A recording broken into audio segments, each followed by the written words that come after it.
Do you love chocolate cake? Well, you've got to check out this really cool pull me up chocolate cake decoration hack by Nyam Nyam.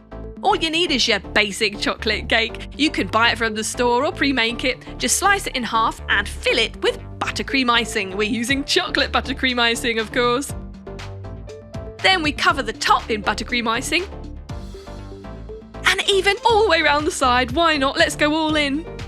Of course, it doesn't have to be chocolate. It can be to your liking. Once that's smoothed over, we chill it. And now comes the fun part. Let's make the chocolate ganache using dark chocolate melted in hot whipped cream. Ooh, delicious. It's very easy to make chocolate ganache, and it's going to look so cool.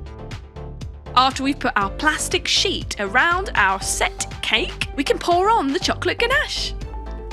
And that plastic sheet just keeps it all in place for now, so we can add our sprinkles or whatever decoration you really want to add. We're adding some gold powder too. Gently lift off the plastic sheet and let it drip down the sides. Oh my goodness, that looks chocolicious! Can you believe how super easy it is to make a very professional looking cake? You could even try this with mini chocolate cakes or cupcakes. That would be cool too, but just look at this. Almost too good to eat. Go on, I know you want to.